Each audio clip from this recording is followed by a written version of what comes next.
Praise be, I don't ever have to say American Riviera Orchard Montecito again. Thank goodness. It was the worst, absolute worst choice for a brand launch, a name of a brand, anything that you could possibly imagine. Just the absolute worst. It was garbage. We knew that. We talked about it. The branding was stuffy, pretentious, ridiculous, gave no indication of what people could expect except stuffiness, pretentiousness, and boringness, and bland, beige nothingness. It was the worst, and not on trend with what people are after when it comes to branding. It would seem the Meg finally realized this and chose a more simple brand name of As Ever. It's still equally ridiculous and stupid, but at least it's easier to say. So branding trends within marketing for the last couple of years have shown that over the next 5 to 10 years, consumers are going to be drawn towards and prefer simple, clean, streamlined sorts of branding and approach, because overconsumption and overstimulating environment that we live in is just overwhelming, and people are fully tired of it. People no longer have the time that they did during COVID to sit around and really look at things, where maybe things were going a tad bit slower for some degree of the population and consumer bases. Things were moving at a slightly slower pace. So people were less averse to overstimulating and overly complicated branding and logos and all of those sorts of things. Now we're at a place where people are kind of moving away from fast fashion, packed stores where you have to really dig for the items that you want. People are moving away from packed shelves that it's too hard to find what you want. People want fewer choices. They don't want overstimulating packaging. They want something clean and neat and tidy and easy, something that feels simple and looks simple and nice. So you will see a lot of your favorite brands, whether that be consumer goods like foods and things like that, logos, even on storefronts, the logos are going to be shifting towards simpler designs, more streamlined things like just a symbol for Target rather than the red and white symbol and saying Target. It might just be a black and white bullseye. Enough said.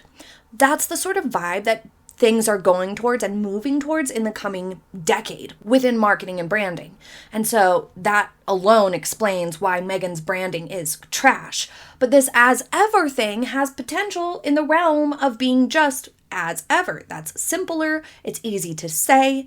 The logo so far looks relatively simple. It still looks pretentious and has a lot of problems, which we're going to get to, but it's simpler than the mess of this scribbly American Riviera Orchard Montecito. It was insane. It was just a mess of lines and wispies. This actually looks like something. At least, okay? It's still terrible, but it's at least something. It is cleaner, it is tidier, it is more identifiable, but it is not without problems. How hard is it to just come up with something yourself? Something unique? How hard is that? And what are the odds that someone would this often be accused of copying almost identically someone else? Statistically, the probability of this is minuscule. Over the last decade or so that we have been putting up with Meghan Markle's affronts on us, we have watched as she has copied almost to a T identical outfits and very close to identical outfits of other people, mannerisms, poses in photographs, messages, speeches she's plagiarized, books she's taken ideas from other people. She's taken the clothing and the outfits and stuff she's copied from Angelina Jolie and Princess Diana most prominently, but other people as well. Like, look at these pictures. This doesn't just happen. It's, like I said, the probability of this happening by accident is almost zero for this high frequency of copying. We've watched her copy other websites and product lines, namely Highgrove and Flamingo Estate. We've watched her copy and steal the name American Riviera Orchard Montecito. There is a bank that has the same name. That is an entire area. Okay, you can't just take that as your company name. And now we've watched her copy this she has taken both the name and the logo from other people. What are the odds? Almost zero. Really. If you're looking at it from just a neutral, logical position, somebody copying and taking ideas this frequently just doesn't happen unless you're doing it on purpose. How hard is it to come up with something for yourself? Meghan is clearly not a very creative woman, and that's okay. Not everybody can be, not everybody is, not everybody's brain works that way, and not everybody wants to be that way. Great, good. We need that diversity within our population. But if you are not a creative person, you can't just go around jacking other people's stuff. That's not right. That's not good behavior. And in the business world, it is not an appropriate thing to do. You know what else she copied? The 40 by 40 thing that she tried to do and failed. Nobody was interested in it. Nobody wanted to do it. She copied that from Obama. That was the 60 by 60 thing that he did. It was slightly different, but she took that and made it her own. That is frowned upon in the circles that she wants to run in. You need to be able to come up with your own ideas and set yourself apart. And that's one of the main reasons why I think all this stuff's going to fail. Because when you don't have your own original ideas, then clearly you're lacking passion. You're constantly searching for answers elsewhere instead of coming up with the solutions yourself. If she's looking around for a logo and she finds this town's coat of arms in Spain and she steals it, changes it a little bit, she's still taking it from them. She finds the name as ever, and either she didn't care that a small business in New York City uses that name and a fast fashion supplier for H&M uses it in China. She either didn't care or she didn't know. Both are negligent. Both are bad business. Come up with something your own. Come up with something you can be inspired by and excited about. And then people will also get excited by it and inspired by it because it's something truly unique and new and different and your own. When something is made yourself and has your own branding in it and your own heart and soul in it, you came up with it. It's your creativity. That passion is noticeable. It's obvious. I'm sure you can think of designers that you love or products that you like. Blogilates is a good example. She came up with the business all by herself and she does the designs all by herself and it's very personal. And she combined it with social media in a way that at the time was new. And now Cassie Ho has found excellent success with her business. And it's all because it was from within. It was her ideas, her passion, her talents, her creativity that she has launched into something magnificent. It's fabulous. And that passion is part of what draws people to it because it is your own, it is unique, and they can see the life that you put into it. Meghan's branding, her logo, the name, falls flat. It's bland. It's not creative. As ever, still has a lot of problems with what is this even supposed to be? What are we expecting out of this brand? What's it going to do? What, as ever, doesn't give us any clues whatsoever. It's a sign-off that's commonly used by people. People use as ever at the end of their letters all the time. So that further diminishes the impact of it as a branding name because it's so plain, so regular. It would be like, thank you, or welcome.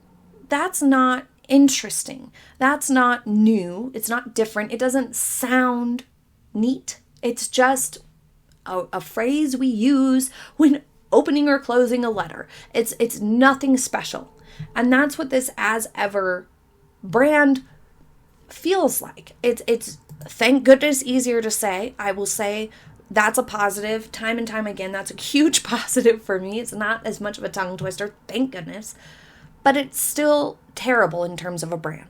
Why is it so hard for the Meg to just come up with something unique and her own? Obviously, it circles back to her clear problems when it comes to her thought processes, her personality. And this even reminds me of how when she came into the royal family, she thought that she could just take the role of Duchess of Sussex and do whatever she wanted with it, or take the position as a senior working royal and make it her own and do what she wanted, rather than understanding that there are rules, theories, standards behind everything that you're invited to do and have the privilege to do.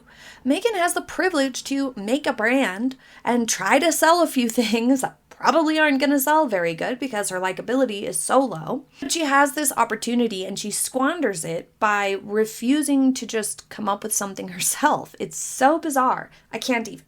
She has changed the American Riviera Orchard Montecito Instagram account to As Ever Official, likely because As Ever was taken. This is yet another bad branding decision. If your Instagram handles and potential other social handles are taken, it's probably not a good choice for a brand name. Because if you're building a brand, you want to be the first thing that comes up in Google. You want to be the first thing that comes up in search results. You want to be the first thing that comes up in suggestions. If somebody types in or starts to type in As Ever, you want to be the first social media account to pop up. But she's not, and she won't ever be, because there were other people using that for years. Two other businesses that we know of so far, and multiple other just people have been using it because, like I said, it's a common way to sign off a letter, As Ever, whoever you are. Lots of people have used As Ever and then their name as their handle on socials. Like, it's pretty common. I have seen it in the past. So Meghan announced this pivot away from American Riviera Orchard Montecito on Instagram because things started to leak, that she had switched it to As Ever because she was changing some of the websites and whatnot. And she kind of sort of lied in her Instagram video, which is a weird choice. She said that she secured the name back in 2022, which is false. The U.S. Patent and Trademark Office shows that she and her legal team only applied for As Ever in September of 2024 and have been following the process to make their usage of the name official ever since. But not long after Meghan's announcement on social media, two other brands who used the name As Ever piped up on social media to express their surprise. The New York-based clothing brand, known for a vintage-inspired jumpsuit once sold at Madewell, owned by Mark Kolsky, who went onto Instagram to talk to fans of his brand and express gratitude for their support and also surprise to this.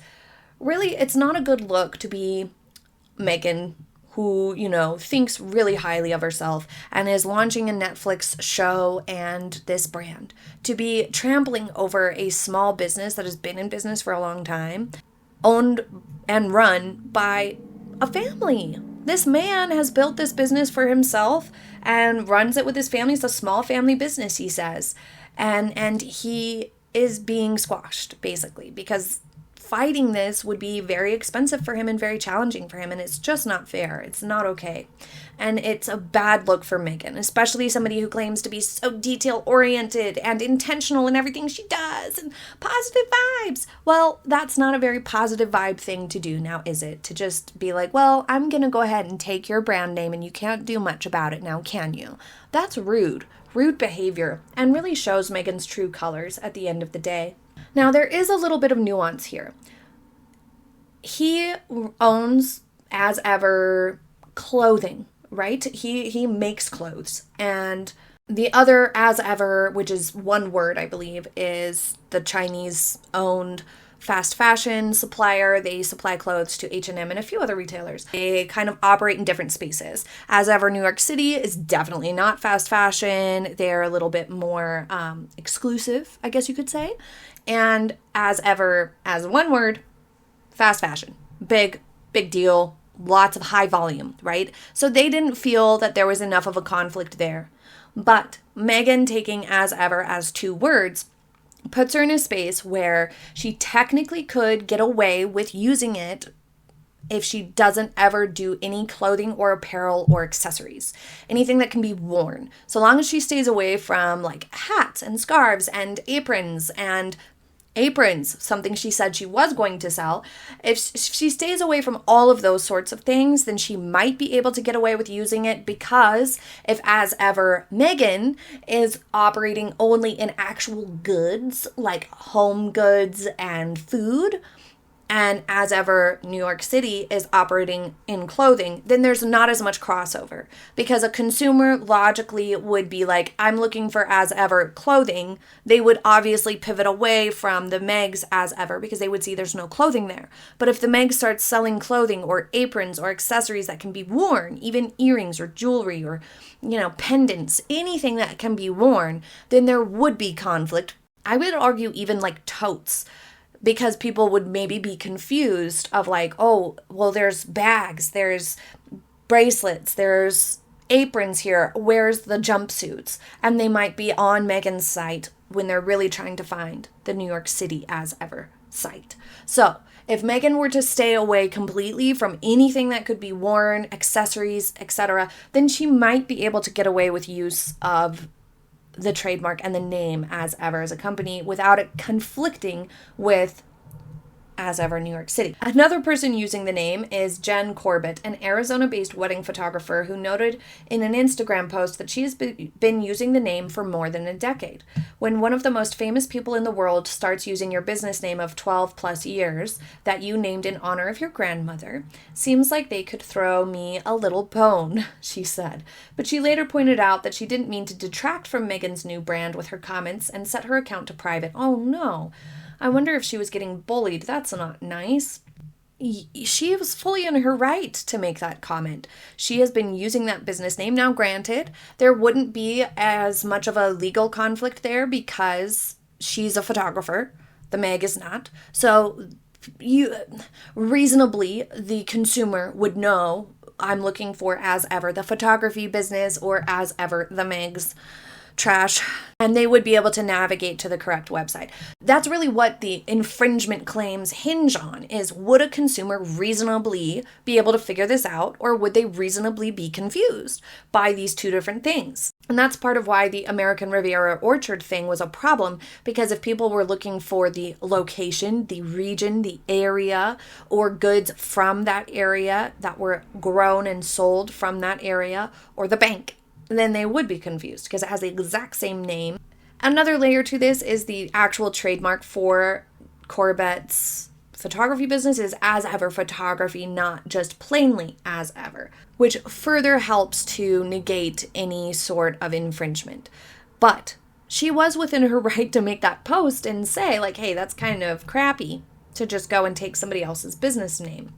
In Meghan's Instagram post, sort of explaining, but also felt like it was kind of defending her original idea, making it seem like it was a good idea.